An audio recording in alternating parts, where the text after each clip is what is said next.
undang jemaat untuk bangkit berdiri. Mazmur 2 ayat 11 sampai dengan 12. Beribadahlah kepada Tuhan dengan takut dan ciumlah kakinya dengan gemetar, supaya ia jangan murka dan kamu binasa di jalan. Sebab mudah sekali murkanya menyala. Berbahagialah semua orang yang berlindung padanya. Pertolongan kita adalah dalam nama Tuhan yang menjadikan langit dan bumi. Dalam nama Allah Bapa, Putra dan Roh Kudus kita mulai kebaktian ini.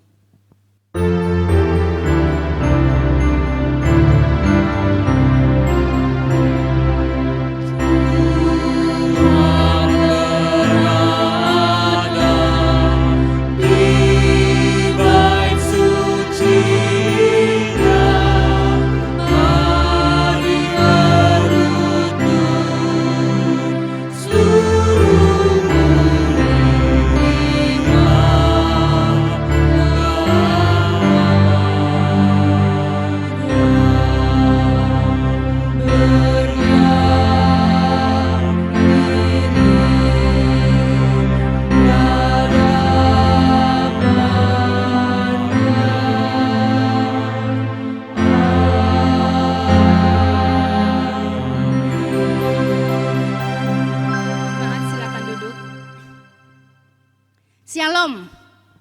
Syukur kepada Tuhan Yesus atas anugerahnya. Kita masih diberi kesempatan untuk beribadah bersama pada hari ini. Mari kita pergunakan waktu dan kesempatan yang diberikan Tuhan untuk memuji Dia. Mari kita naikkan pujian, datang pada Tuhan.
Terima kasih atas pemeliharaan Tuhan di dalam kehidupan kami hari lepas hari. Kami boleh ada saat ini adalah anugerah yang Tuhan berikan kepada kami. Dan saat ini kami akan memuji, memuliakan nama-Mu. Sebab Engkau adalah Raja yang berkuasa di atas bumi. Terima kasih Tuhan untuk kesempatan pada saat ini. Kiranya Tuhan mau pimpin ibadah pada hari ini. Dari awal, pertengahan hingga akhirnya kami mau serahkan. Hanya di dalam nama Tuhan Yesus kami sudah berdoa. Amin.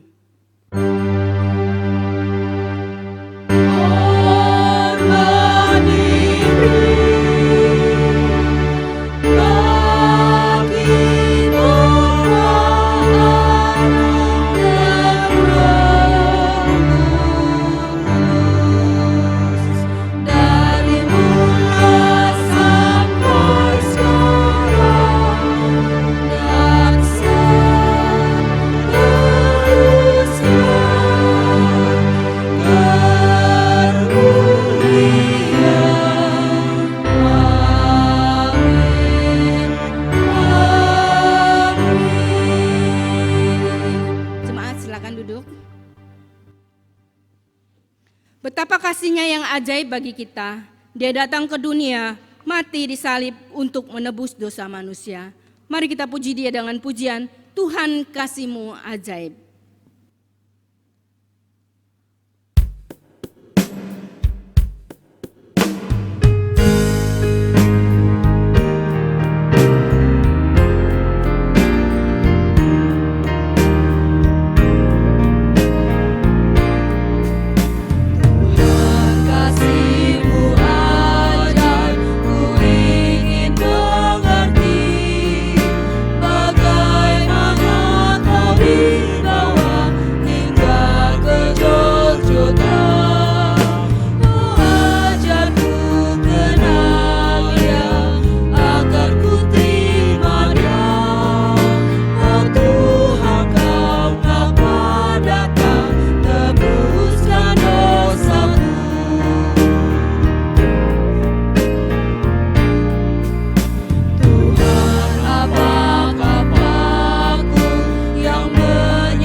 mengakui dosa kita di hadapan Tuhan yang Maha Tahu, Maha Kudus dan Maha Pengampun. Karena firman Tuhan berjanji dalam Mazmur 32 ayat 5.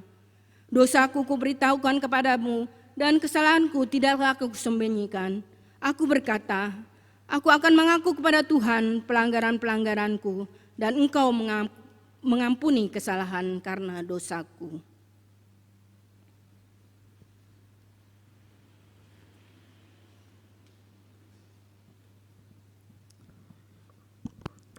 Mari Bapak Saudara, saya memberikan Bapak Saudara kesempatan untuk datang kepada Tuhan mengakui segala perbuatan dosa kita.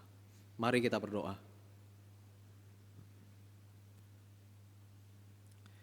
Ya Tuhan, sungguh kami bersyukur atas anugerah, atas kebaikan, atas kepercayaan yang Engkau sudah berikan di dalam kehidupan kami. Tanpa-Mu ya Tuhan, kami hanya berjalan pada jalan kebinasaan.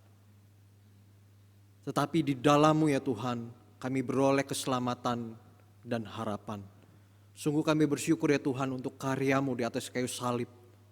Dan juga kebangkitan-Mu yang memerdekakan kami, yang membuat kami mengalami kemenangan demi kemenangan. Ya Tuhan, kami sadar ya Tuhan, dunia ini berdosa dan kami adalah manusia yang berdosa.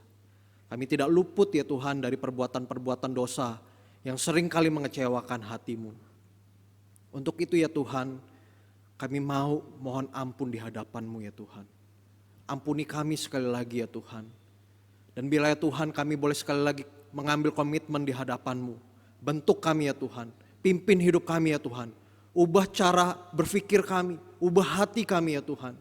Supaya sungguh-sungguh ya Tuhan kami hidup terus-menerus menyenangkan hati-Mu. Kami gak mau ya Tuhan menyia-nyiakan anugerah-Mu di dalam kehidupan kami. Kami mau berjalan bersama-sama dengan anugerah-Mu ya Tuhan. Sehingga hidup kami ya Tuhan boleh semakin serupa dengan Yesus Kristus. Terima kasih ya Tuhan. Hanya di dalam nama Tuhan Yesus kami telah berdoa dan mengucap syukur. Amin.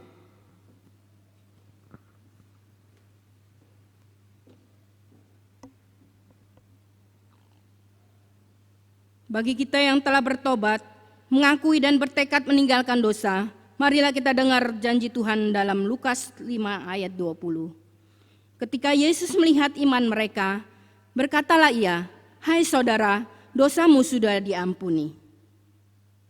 Mari kita dengar petunjuk hidup baru bagi kita yang telah diampuni oleh Tuhan dan menerima janji berkat-Nya.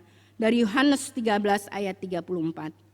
Aku memberikan perintah baru kepada kamu, yaitu supaya kamu saling mengasihi, sama seperti aku telah mengasihi kamu, demikian pula kamu harus saling mengasihi. Jemaat silakan duduk kembali. Tuhan telah memberikan pengampunan bagi kita. Mari kita hidup lebih sungguh di dalam mengasihi Tuhan dan tetap memandang salib Tuhan. Mari kita puji Dia dengan pujian Ku Tak Berani Ingkar.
Kita akan baca secara bertanggapan dari Matius 16 ayat 21 sampai dengan 28. Kita baca secara bertanggapan.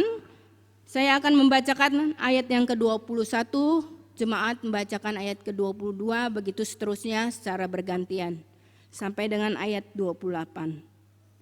Matius 16 ayat 21. Sejak waktu Yesus mulai menyatakan kepada murid-muridnya bahwa ia harus pergi ke Yerusalem untuk menanggung banyak penderitaan dari pihak tua-tua, imam-imam kepala dan ahli-ahli Taurat, lalu dibunuh dan dibangkitkan pada hari yang ketiga. Tetapi Petrus menarik Yesus ke samping dan menegur dia, katanya, "Tuhan, kiranya Allah menjauhkan hal itu. Hal itu sekali-kali tak akan menimpa engkau." Maka Yesus berpaling dan berkata kepada Petrus, "Enyahlah iblis, engkau suatu batu sandungan bagiku, sebab engkau bukan memikirkan apa yang dipikirkan Allah, melainkan apa yang dipikirkan manusia." Lalu Yesus berkata kepada murid-muridnya, "Setiap orang yang mau mengikut aku, ia harus menyangkal dirinya, memikul salibnya, dan mengikut aku. Karena barang siapa mau menyelamatkan nyawanya, ia akan kehilangan nyawanya. Tetapi barang siapa kehilangan nyawanya karena aku, ia akan memperolehnya. Apa gunanya seorang memperoleh seluruh dunia, tetapi kehilangan nyawanya? Dan apakah yang dapat diberikannya sebagai ganti nyawanya? Sebab anak manusia akan datang dalam kemuliaan Bapanya, diiringi malaikat-malaikatnya. Pada waktu itu ia akan membalas setiap orang menurut perbuatannya." Ayat 28 kita sama-sama. Aku berkata kepadamu, sesungguhnya di antara orang yang hadir di sini, ada yang tidak akan mati sebelum mereka melihat Anak Manusia datang sebagai Raja dalam kerajaannya. Demikianlah pembacaan firman Tuhan. Berbahagialah kita yang membaca, merenungkan, serta melakukan firman Tuhan dari hari lepas hari. Ketika kita mau berani melawan keinginan diri sendiri, mengosongkan perasaan dan menundukkan kehendak kita, dan meletakkannya di tangan Tuhan, maka kehendak Tuhan terjadi dalam hidup kita. Bersama kita angkat pujian, "Ku mau serupa Yesus."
Bagi kita yang percaya dalam Tuhan Yesus, mari kita menyatakan pengakuan iman percaya kita dengan sikap yang tegas. Pengakuan iman rasuli. Aku percaya kepada Allah, Bapa yang Maha Kuasa, Khalik langit dan bumi, dan kepada Yesus Kristus, anaknya yang tunggal, Tuhan kita, yang dikandung daripada Roh Kudus, lahir dari anak darah Maria, yang menderita sengsara di bawah pemerintahan Pontius Pilatus, disalibkan, mati dan dikuburkan, turun ke dalam kerajaan maut. Pada hari yang ketiga, bangkit pula dari antara orang mati, naik ke surga, duduk di sebelah kanan Allah, Bapa yang Maha Kuasa, dan dari sana ia akan datang untuk menghakimi orang yang hidup dan yang mati. Aku percaya kepada Roh Kudus, gereja yang kudus dan am, persekutuan orang kudus, pengampunan dosa, kebangkitan tubuh, dan hidup yang kekal. Amin. Silakan duduk kembali jemaat. Ayat Mas pada minggu ini dari Yesaya 55 ayat 9. Kita baca 2 kali berturut-turut. Yesaya 55 ayat 9, beginilah bunyi firman Tuhan. Seperti tingginya langit dari bumi, demikianlah tingginya jalanku dari jalanmu dan rancanganku dari rancanganmu. Seperti tingginya langit dari bumi, demikianlah tingginya jalanku dari jalanmu dan rancanganku dari rancanganmu. Demikianlah ayat Mas pada hari ini. Saat ini kita akan menerima berkat melalui firman Tuhan yang akan disampaikan oleh hamba-Nya. Mari kita siapkan hati dan pikiran kita. Bersama kita angkat pujian, Jejak-Mu Tuhan.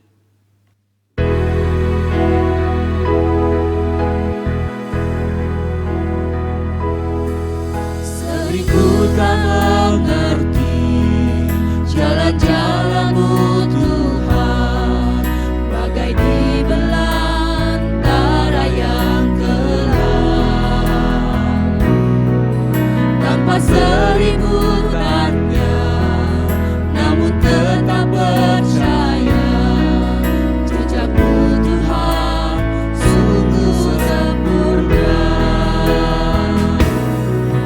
Ajarku memahami semua yang Kau ingini, agar hidupku puaskan hati-Mu. Bagi-Mu aku rela sepenuh hati menghamba, serahkan diri genapi karya-Mu. Ajarku memahami semua yang Kau ingini, Ajarku memahami semua yang Kau ingini, agar hidupku puaskan hati-Mu. Bagi-Mu aku rela sepenuh hati menghamba, serahkan diri genapi karya-Mu.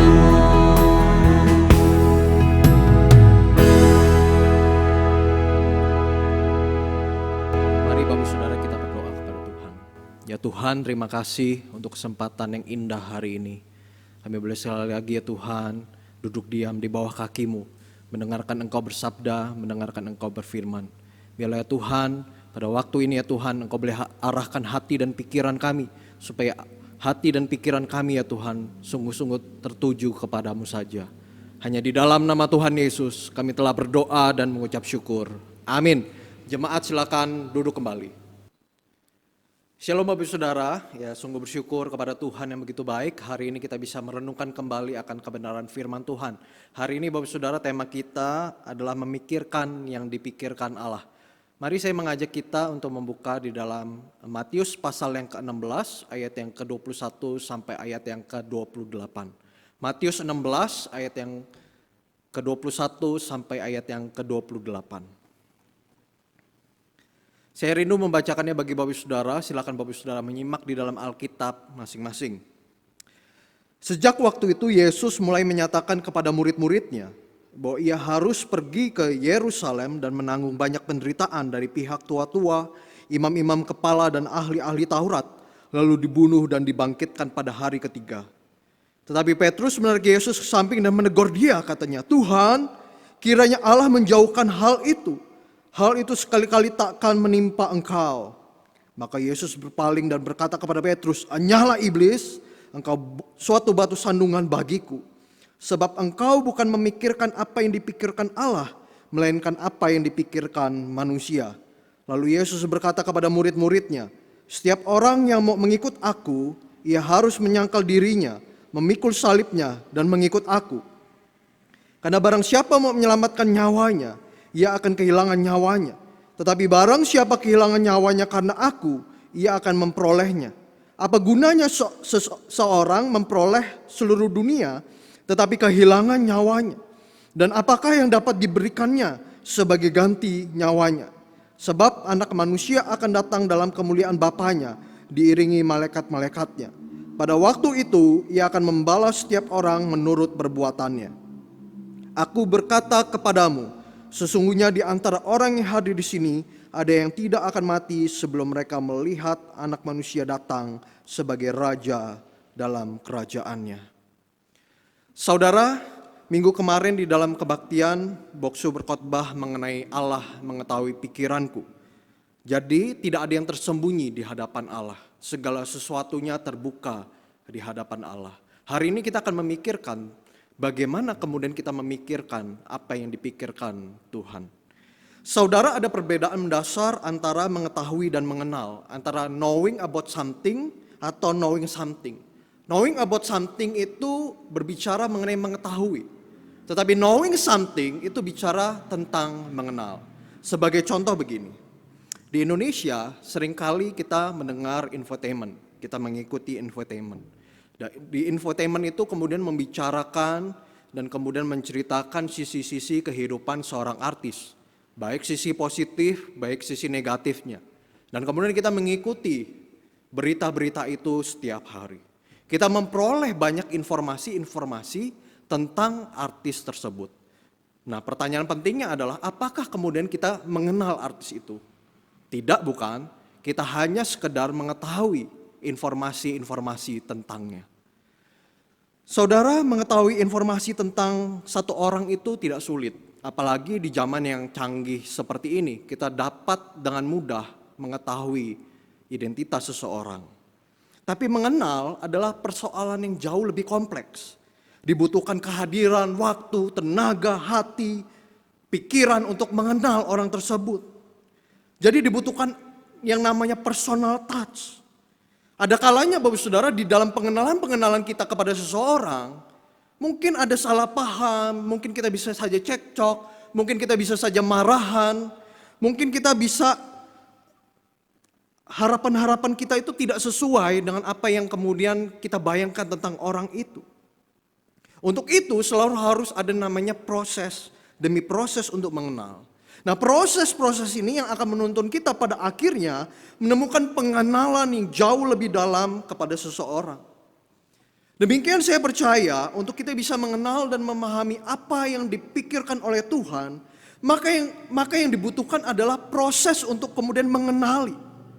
Dan bersyukurnya adalah Tuhan yang terbuka. Tuhan yang membuka dirinya. Dan Ia bersedia berjalan bersama-sama dalam proses kita mengenal Dia. Tuhan itu ingin dikenal bukan hanya sekedar diketahui. Bahkan Tuhan itu menjadi manusia supaya apa? Supaya Dia dikenal. Dan pada akhirnya kita mengerti apa yang menjadi pikiran Tuhan, apa yang menjadi kehendak Tuhan, apa yang menjadi rencana Tuhan. Saudara, peristiwa makin mengenal Tuhan itu juga terjadi dalam Matius 16 ayat yang ke-21 sampai ayat yang ke-28. Saya percaya Petrus itu tidak lagi dalam tahap mengetahui tentang Tuhan Yesus. Tetapi dia dalam proses mengenal Tuhan Yesus. Dan di dalam proses-proses pengenalan akan Tuhan Yesus itu, tentu saja Bapak Saudara, mungkin saja kita tidak akan mulus kemudian mengenal orang tersebut. Mengenal pribadi tersebut. Ada kalanya kita juga bisa gagal. Termasuk di dalamnya Petrus, di dalam mengenali Tuhan Yesus. Saudara, rasanya jarang kalau misalkan kita baru kenal, kemudian orang itu mengungkapkan sisi-sisi kehidupannya. Baik sisi positif atau sisi negatifnya. Diungkapkan semuanya begitu. Secara langsung. Dan apa yang kemudian kita responi ketika orang itu kemudian memperkenalkan dengan cara yang seperti itu. Mungkin kita akan ilfeel, mungkin kita akan takut, mungkin kita akan bilang kepada orang itu, kok kamu aneh banget sih begitu. Kenapa Bapak Saudara kemudian respon kita seperti itu? Karena kita sebenarnya nggak siap untuk menerima seluruh informasi sekaligus. Kita perlu proses untuk mencernanya, kita perlu proses untuk menerima apa yang terjadi di dalam perkenalan-perkenalan itu. Saudara, ketika Yesus juga memanggil Petrus, dia tidak langsung mengungkapkan, aku ini akan mati, aku akan bangkit pada hari yang ketiga. Hei Petrus, kalau kamu mengikut aku, kamu harus pikul salib. Kamu harus menyangkal diri. Mungkin ada banyak penderitaan-penderitaan yang akan kamu alami. Tidak, bukan. Yesus tidak bilang seperti itu. Ketika Yesus kemudian memanggil Petrus, apa yang dikatakan oleh Yesus adalah, mari ikutlah aku dan kamu akan kujadikan menjala manusia. Dan ketika Petrus kemudian menyambut panggilan Tuhan, disitulah proses mengenal itu terjadi. Dan di dalam proses mengenal tersebut sedikit demi sedikit kemudian Tuhan Yesus itu mengungkapkan mengenai tujuannya hadir ke tengah-tengah dunia ini. Saudara, di dalam perikop sebelumnya dalam Matius 16, 15-16, ketika Yesus bertanya, tetapi apa katamu, siapakah aku ini? Lalu Petrus dengan lantang menjawab, engkau adalah Mesias, anak Allah yang hidup. Dalam bagian ini Petrus dan murid-murid sudah percaya bahwa Yesus adalah Mesias. Dan karena itu Yesus mungkin menganggap sudah saatnya untuk mengajar lebih lanjut tentang kemesiasan yang sejati. Bahwa Mesias itu harus menderita dan mati. Namun ternyata memang terjadi miskonsepsi antara apa yang dipahami Petrus dan apa yang dimaksudkan oleh Tuhan. Ternyata Mesias versi Petrus dan Mesias yang dimaksudkan Tuhan merupakan sesuatu yang sama sekali berbeda. Karena itu terjadi perdebatan di dalam ayat yang ke-21 sampai ayat yang ke-23. Yesus kemudian menegur Petrus karena Petrus itu kemudian menginterupsi dirinya tentang kemesiasan yang sesungguhnya. Dan pernyataan ini memang bertentangan dengan apa yang diharapkan oleh Petrus. Karena itu spontan Petrus tarik Tuhan Yesus. Itu gak benar Tuhan. Gak bisa caranya seperti itu. Dan ketika saudara Petrus itu punya harapan yang berbeda. Apa sih sebenarnya yang kemudian Petrus harapkan dari seorang Mesias? Ketika dia berjumpa dengan Tuhan Yesus Kristus, dia melihat tindakan, dia melihat cara hidup, dia melihat mukjizat-mukjizat yang dilakukan oleh Tuhan Yesus. Dan kemudian dia terpukau, wow, ini luar biasa sekali nih Mesias ini. Ini Mesias yang seperti aku harapkan. Dia akan menolong bangsaku, dia akan membebaskan bangsaku. Seperti itulah yang diharapkan oleh Petrus. Di satu sisi Petrus juga mendapatkan kenyamanan. Kenapa? Karena dia adalah murid guru yang luar biasa. Tentu ada satu kebanggaan, tentu ada satu prestise untuknya. Dan dia tidak mau kehilangan itu semuanya. Oleh karena itu dia punya harapan yang begitu besar kepada Tuhan Yesus. Tapi saudara, apa yang diharapkan oleh Petrus ternyata tidak sejalan dengan apa yang dipikirkan oleh Tuhan. Saudara bisa lihat bahwa sebelum peristiwa ini, Petrus itu dengan gamblang, dengan jelas, dengan lantang mengatakan, engkau adalah Mesias. Dan kemudian Tuhan Yesus mengatakan, hei Petrus, engkau adalah batu karang. Tetapi di bagian yang kita baca, saudara, kita bisa melihat bahwa kemudian Yesus mengatakan, engkau adalah batu sandungan. Engkau memikirkan apa yang dipikirkan oleh iblis, bukan apa yang dipikirkan oleh Tuhan. Jadi saudara, apa yang dipikirkan Petrus itu sebenarnya ujungnya hanya untuk kepentingan diri sendiri. Hanya untuk kenyamanan diri sendiri. Hanya untuk kepentingan dirinya sendiri. Dia tidak bisa melihat kepentingan-kepentingan yang jauh lebih besar. Bahwa kematian Tuhan Yesus itu tidak hanya membebaskan bangsanya, tetapi akan membebaskan bangsa-bangsa. Bangsa-bangsa akan memiliki harapan akan keselamatan. Petrus tidak bisa melihat sampai sejauh itu, maka itu kemudian dia menentang apa yang akan dilakukan oleh Tuhan Yesus. Saudara, kemudian Petrus juga di kemudian hari juga menyangkal Tuhan Yesus. Dia sempat ngotot, enggak mungkin aku akan menyangkalimu Tuhan. Aku ini percaya kepadamu, aku yakin kepadamu. Tapi apa yang terjadi? Petrus ternyata menyangkali Tuhan Yesus. Saudara, apa yang dilakukan Petrus ini adalah bentuk-bentuk tidak sejalannya apa yang dipikirkan Petrus dan apa yang dimaksudkan oleh Tuhan. Apa yang dipikirkan Petrus sejatinya hanya untuk dirinya sendiri, egosentris. Tapi apa yang diminta oleh Tuhan adalah, ayo pikirkan apa yang dipikirkan Tuhan. Ayo ikut agendanya Tuhan. Jangan bikin agenda-agenda pribadi. Jangan bikin agenda-agenda sendiri. Ikuti rencana. Ikuti pedoman-pedoman yang Tuhan berikan. Dan inilah yang harus kita juga lakukan, saudara. Kita mengikuti apa yang Tuhan mau di dalam kehidupan kita. Hidup ini bukan soal agenda kita, tetapi bagaimana agenda Tuhan itu nyata di dalam kehidupan kita. Karena itu implikasinya jadi jelas. Di ayat yang ke-24, Yesus berkata, setiap orang yang mau mengikut aku, ia harus menyangkal dirinya, memikul salibnya, dan mengikut aku. Apa maksudnya perkataan ini? Artinya kita kemudian menanggalkan segala sesuatu. Entah itu kenyamanan, entah itu ego kita, entah itu sesuatu yang menjadi batu sandungan untuk kita mengikut Tuhan. Dan kita harus merelakan itu. Dan kita mengikuti apa yang Tuhan mau di dalam kehidupan kita. Di dalam mengikuti Tuhan tentu ada banyak tantangan. Dan itulah yang menjadi salib-salib kita. Yang harus kita pikul setiap hari. Dan ini menjadi satu proses. Ini menjadi satu jalan. Di mana kita makin memahami apa yang Tuhan pikirkan di dalam kehidupan kita. Makin memahami apa yang menjadi agenda Tuhan di dalam kehidupan kita. Saudara, mungkin kita adalah Petrus-Petrus pada masa kini. Bukankah kita seringkali demikian? Dengan pikiran kita yang terbatas, kita kemudian mencoba untuk mendefinisikan Tuhan di dalam kehidupan kita. Dengan cara dan versi kita. Kita coba mau merangkul Tuhan. Kita coba mau mengontrol Tuhan dengan agenda kita. Kita mungkin merasa lebih tahu, lebih baik. Dengan apa yang kemudian kita rencanakan daripada Tuhan sendiri berencana di dalam kehidupan kita. Tapi faktanya manusia begitu terbatas. Untuk mengetahui masa depan saja kita tidak mampu. Tetapi Tuhan tahu jelas apa yang akan terjadi di masa depan.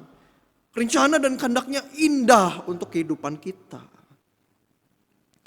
Karena itu biarlah yang terbatas ini mempercayakan diri kepada yang tidak terbatas. Caranya bagaimana? Berjalan dalam proses mengenal Tuhan. Dan Tuhan Yesus sudah beritahu kepada kita. Sangkal diri, pikul salib dan ikut Tuhan setiap hari. Saya percaya saudara, tidak ada yang lebih indah daripada kita kemudian memahami apa yang Tuhan pikirkan di dalam kehidupan kita. Kita memahami kehendak dan rencana Tuhan di dalam kehidupan kita. Saudara, saya mau mengakhiri khotbah ini dengan apa yang dikatakan dalam buku 3 Miles an Hour's God. Yang ditulis oleh teolog Jepang bernama Kosuke Koyama. Jadi maksud dari buku ini adalah Tuhan kita adalah Tuhan yang berjalan bersama kita dengan kecepatan kita. Bukan dengan kecepatan super lalu membawa kita sampai pada tujuan tanpa kekurangan satu apapun. Tuhan adalah Tuhan yang seringkali bekerja dengan lambat demi mengikuti kemampuan kita belajar. Dan Tuhan itu seringkali mengulang-ulang pelajaran kehidupan kepada kita sampai kita ngelotok, sampai kita ngerti, sampai kita paham apa yang dimaksudkan Tuhan di dalam kehidupan kita. Tapi yang seringkali kita lakukan adalah kita protes. Rasanya sudah deh, kok diulang-ulang lagi sih?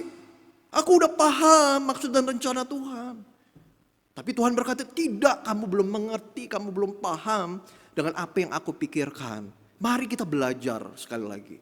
Supaya kamu pada akhirnya paham dengan apa yang aku maksudkan. Saudara, mari kita berjalan. Mari kita berproses mengenal Tuhan. Di dalam proses itu bukan berarti kemudian kita mulus saja berhasil terus untuk mengetahui apa yang Tuhan pikirkan. Bisa saja kita tersandung, bisa saja kita seperti Petrus. Kita dikatakan sebagai batu sandungan. Tetapi biarlah kita boleh terus berproses mengenal Tuhan.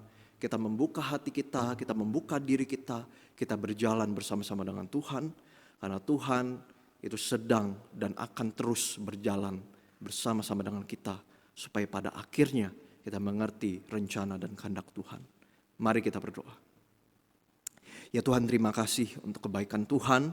Kami sudah mendengarkan kebenaran firman-Mu. Ya Tuhan, kami rindu, kami boleh tahu pikiran-pikiran-Mu, kami boleh tahu kehendak-Mu, kami boleh tahu rencana-rencana-Mu di dalam kehidupan kami. Kami mungkin seringkali menjadi Petrus, yang seringkali menolak, yang seringkali berlagak lebih pintar, berlagak lebih tahu, berlagak lebih hebat daripada-Mu ya Tuhan. Ampuni kami ya Tuhan. Dan biarlah ya Tuhan kami hari ini belajar akan kebenaran firman-Mu. Biarlah kami ditundukkan oleh kebenaran firman-Mu ini ya Tuhan.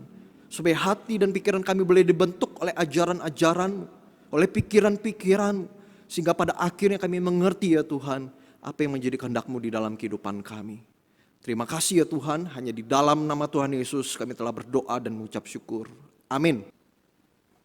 Mari Bapak Saudara, saya mengundang untuk bangkit berdiri, kita masuk di dalam doa-doa syafaat kita. Yang pertama Bapak Saudara, kita berdoa bagi Saudari Lita, kita berdoa supaya proses kemoterapinya juga boleh berjalan dengan baik, boleh ada pemulihan, ada mukjizat yang Tuhan berikan. Kita juga berdoa untuk Bapak Hermanto Kosentai yang harus terus-menerus cuci darah, kiranya Tuhan juga boleh memberkati, kuatkan dan teguhkan proses-proses yang ada. Dan kita juga berdoa untuk Ibu Devita untuk pemulihan fungsi ginjal. Kita tak henti-hentinya berdoa supaya Tuhan juga menolong, boleh memulihkan kembali fungsi ginjalnya. Kita juga berdoa untuk Bapak Hendrik Bekri yang akan menjalankan cuci darah. Bila Tuhan juga tolong proses ini, kita juga berdoa untuk Ibu Maria Bekri dalam proses pengobatan ususnya. Kita juga berdoa untuk Ibu Yeyen Bekri untuk kelancaran proses pengobatan kista.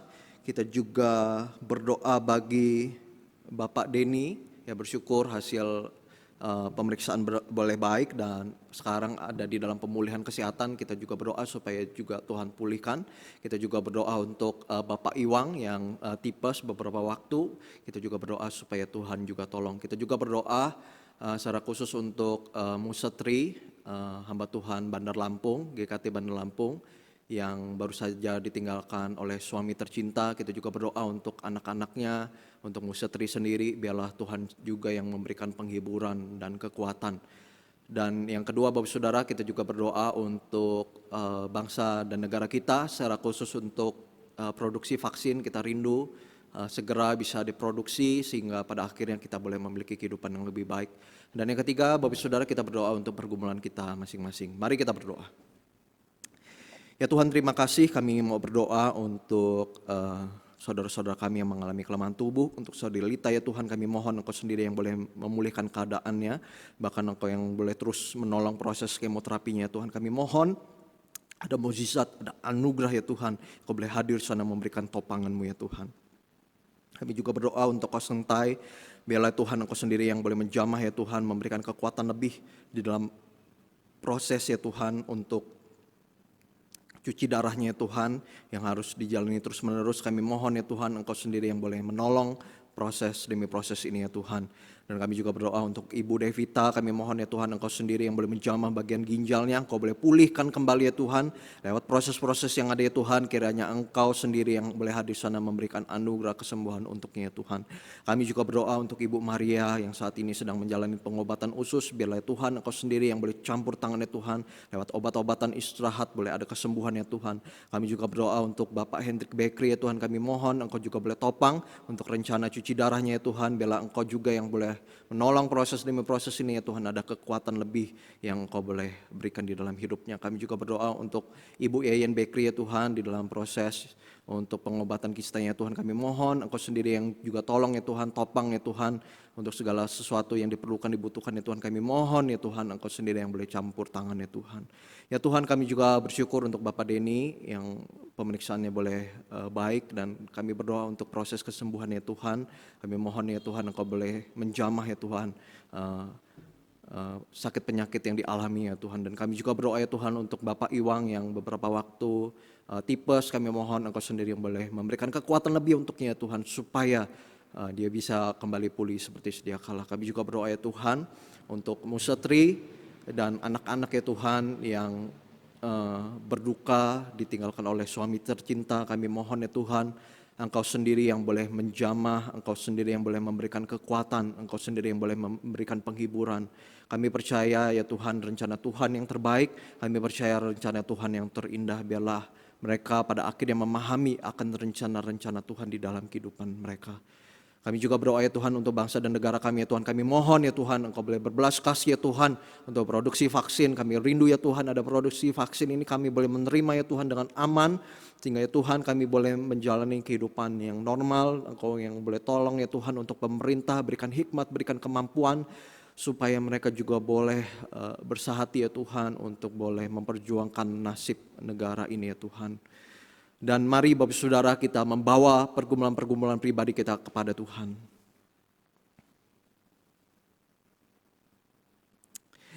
Ya Tuhan, kami sungguh bersyukur kami boleh menaikkan doa-doa syafaat kami. Kami mau mempercayakan seluruh doa kami. Kami mau mempercayakan seluruh kehidupan kami ke dalam tangan Tuhan. Kami percaya pemeliharaan Tuhan sempurna.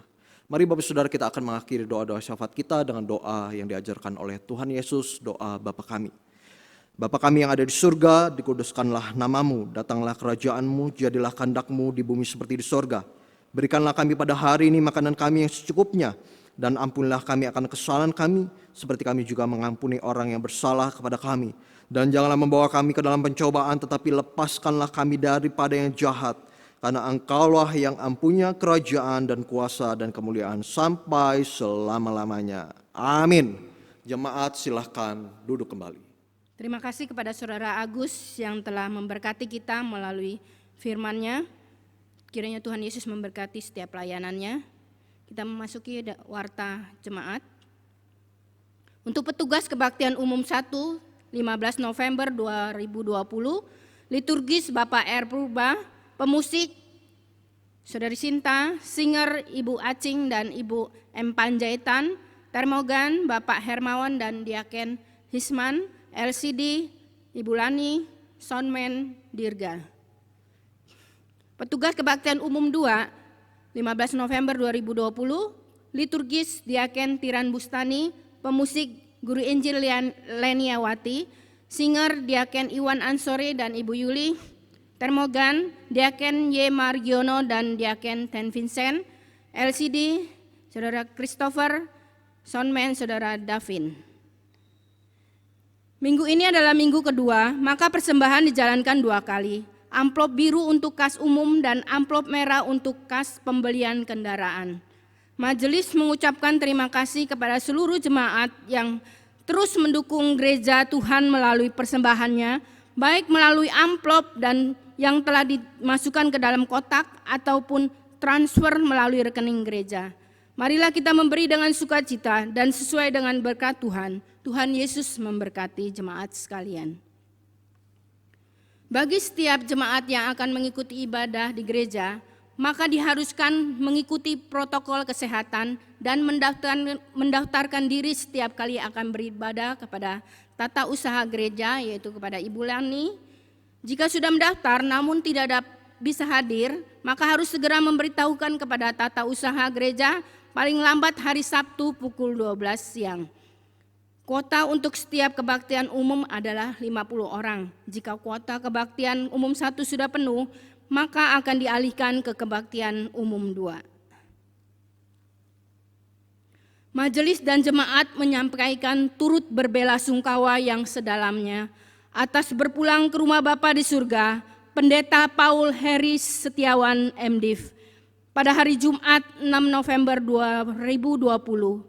Roh Kudus menghibur dan menguatkan Pendeta Katriningsih, anak-anak dan seluruh keluarga. Terakhir, majelis dan jemaat mengucapkan selamat berbahagia kepada yang berulang tahun pada tanggal 2 sampai dengan 8 November 2020. Marco Vigo Christian Halim, Bapak Haryanto atau Koanyam, Bapak Sutedi, Alnor Christian, Kaster Agung Nainggolan, Catherine Alexandra Xavier. Selamat ulang tahun, Tuhan memberkati. Demikianlah warta minggu ini. Kita yang telah diberkati melalui kebenaran firman Tuhan, baiklah kita akan memberikan yang terbaik melalui persembahan kita. Firman Tuhan berkata dari Amsal 3 ayat 9, muliakanlah Tuhan dengan hartamu dan dengan hasil pertama dari segala penghasilanmu. Mari kita angkat pujian, kebaikan Tuhan.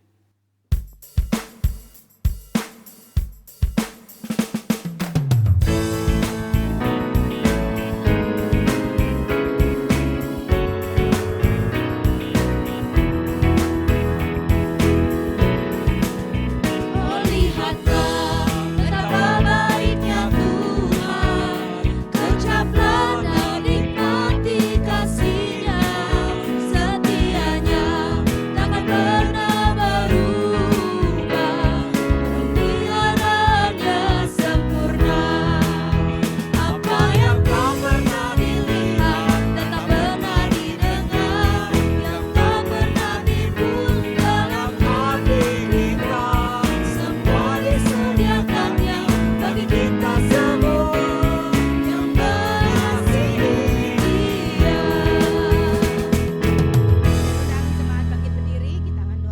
Tuhan. Tuhan, terima kasih ya Tuhan atas segala berkat-berkat yang Kau berikan kepada kami. Dan pada hari ini kami akan memberikan persembahan, biar Tuhan Kau kuduskan, Kau sucikan persembahan ini dan berguna bagi kemuliaan nama-Mu. Terima kasih Tuhan, hanya di dalam nama Tuhan Yesus kami sudah berdoa. Amin. Kita akan mengakhiri ibadah kita pada hari ini.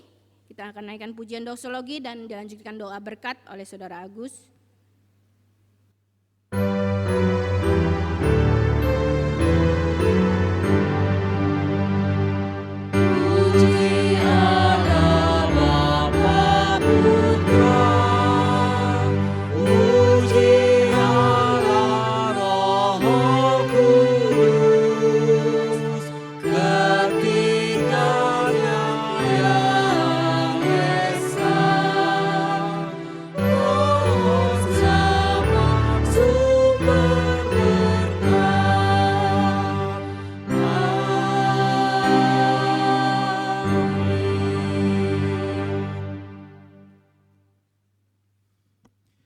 Mari Bapak Saudara kita berdoa kepada Tuhan. Ya Tuhan, terima kasih karena Engkau sudah menyertai kami dari ibadah ini ya Tuhan, dan kami sudah mendengarkan akan kebenaran firman-Mu.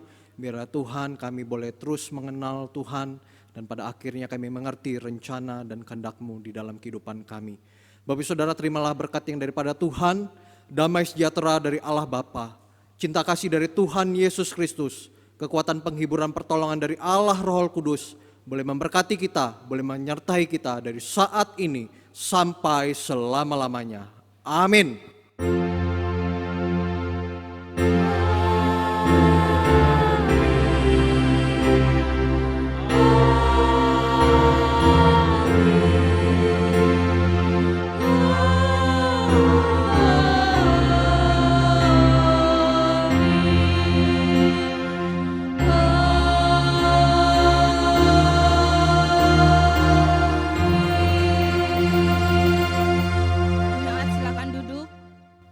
Saat teduh, selamat hari Minggu, Tuhan memberkati.